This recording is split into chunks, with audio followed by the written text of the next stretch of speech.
श्री सतगुरु महाराज की, पद्मावती पुरी धाम की, सर्व सुंदर साथ की। प्रथम लाग दो चरण को, धनिये न छुड़ायो खिन, लाग तली लालेड़ियां मेरे जीव के यही जीवन। इन पांव तले पड़ी रहूं, धनी नजर खोलो बासन, पलना वालों निरीखो नेत्रे मेरे जीव के यही जीवन, मेरे जीव के यही जीवन। हवे पहला मोह जलनी कहूँ बात, तेता दुख रूपी दिन रात। दावा नल पले कई भांत, तेनी केटली कहूँ विख्यात, तेनी केटली कहूँ विख्यात। हवे पहला मोजलनी कहूँ बात। प्रणाम जी सुंदर साथ जी, आप सबके चरणों में मेरा कोटान को प्रणाम जी। आज पिपली अखेड़ा गुना डिस्ट्रिक्ट, इसके अंदर ये शिविर लगाया गया। शिविर लगाने का भाव क्या है? ताकि जो सुंदर साथ तारतम तो लिए हैं, लेकिन पूरी तरह से जागृत नहीं है। उन्हें राज्य की पहचान कुछ तो है, लेकिन जो पूर्ण पहचान है वो नहीं हो पाती। यदि हम कहें कि हम तारतम लेकर के सिर्फ जागृत माने जाएंगे क्या? हमें कहा जा सकता है कि हम जागृत हो गए। हम 5 चौपाइयां भी पढ़ लेते हैं, सुबह उठ करके सेवा पूजा भी कर लेते हैं, थोड़ा बहुत शाम को आरती भी कर लेते हैं, पुड़ावनी भी कर लेते हैं। तो क्या हम जागृत माने जाएंगे? नहीं माने जाएंगे ना। मैं किसकी जागने की बात कर रही हूँ? शरीर की जागने की बात नहीं कर रही सुंदर साथ जी। मैं जागने की बात कर रही हूँ अपनी आत्म की। आत्म की जागनी तो हमें करनी है, और इसके साथ साथ जीव को भी जागृत करना। जब तक हमारा जीव जागृत नहीं होगा, आत्मा भी हमारी जागृत नहीं होगी। यदि जीव सोया पड़ा है तो आत्मा कैसे जागृत होगी? क्योंकि जीव किसके द्वारा घिरा हुआ है? अपने अंतःकरण से, अपनी इंद्रियों से। क्योंकि इंद्रियों में घिरे होने के कारण वो भाग रहा है किसके पीछे? इंद्रियों के पीछे। इंद्रियां उसे अपनी तरफ खींच रही हैं, अंतःकरण अपनी तरफ खींच रहा है। जीव कुछ नहीं कर सकता। जीव सोया पड़ा है तो हमारी आत्मा क्या करेगी? उसे कुछ कर सकती है?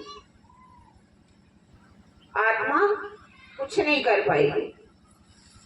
पहले हमें अपने जीव को जागृत करना होगा, फिर अपनी आत्मा को भी जागृत करना होगा।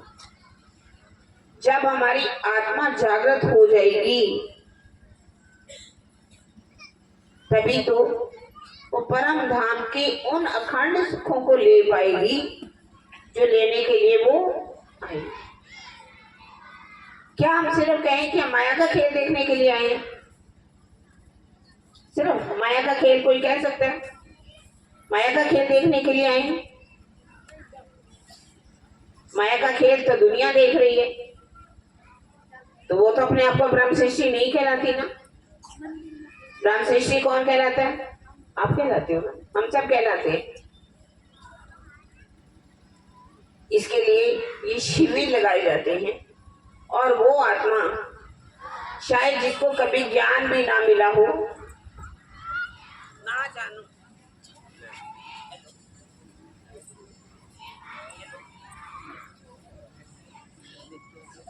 लाइट चली गई मत आ गई हेलो हेलो,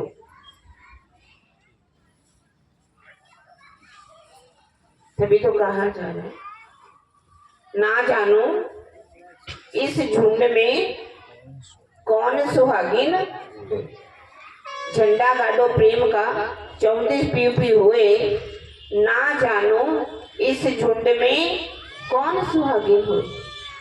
हमें नहीं पता कि कौन आत्मा है जो माया में सोई हुई है, और उस तक अगर कानों में आवाज सुनाई दे गई तो अवश्य ही वो जागृत होगी। ये जो छुपाई है रास ग्रंथ की, ये रास ग्रंथ में जो पहले 5 प्रकरण है सुंदर साथ जी, रखे कहाँ गए हैं? रास ग्रंथ में। लेकिन वास्तव में कहाँ उतरे हैं ये? दीप बंदर में। दीप बंदर में जब शिवजी साहेब कहाँ पहुंचते हैं? दीप बंदर में 22 में 1722 में जयराम भाई कंसारा के घर। जयराम भाई कंसारा जो कि बर्तन बनाते हैं, कांसे के बर्तन जो है कूट कूट करके बनाता है। इससे पहले शिवजी साहब जागने के लिए तो निकले अहमदाबाद से, जब जेल में बंद थे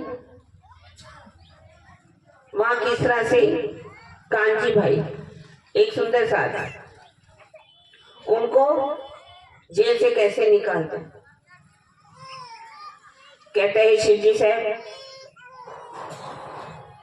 क्योंकि वो पहले बाईजूराज जी के पास जाता, तेज कुमारी जी के पास, उनको कहता आप मुझे अपने वस्त्र दे दीजिए।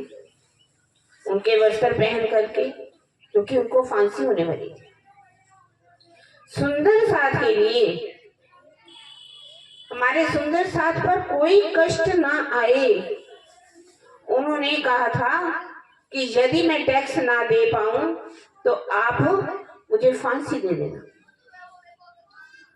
5 साल का शायद टैक्स था, कहां से दे पाते? उस समय इतनी गरीब जनता थी, हर तरह का तो टैक्स देना पड़ता था। जनेऊ पहन लिया तो टैक्स, शिखा रख ली तो टैक्स, आपने अगर घर में कोई भी चीज है, हर वस्तु के ऊपर टैक्स लगा।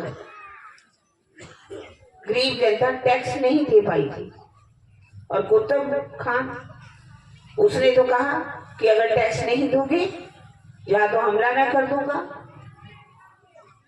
तो शिवजी साहब ने कहा ठीक है, मैं टैक्स इकट्ठा करके दूंगा आपको, आप ऐसा कीजिए, समय दीजिए मुझे, नहीं तो फांसी पर उन्होंने लटका देंगे। ठीक है, लेकिन टैक्स इतना नहीं दे पाते, जिस कारण से उनको फांसी का हुक्म दे दिया जाता है, अहमदाबाद की जेल में बंद कर दिया जाता है। वो सुंदर साथ कांजी भाई कैसे सहन कर पाता? बाईजूराज के वस्त्र उठा लिए उन्होंने, पहन करके एप्लीकेशन लिखी कि मेरे पति को फांसी का हुक्म होने वाला है, उससे पहले मैं उनसे मिलना चाहती। उनको समय दिया गया, अंदर जाकर के उन्होंने कहा शिवजी साहब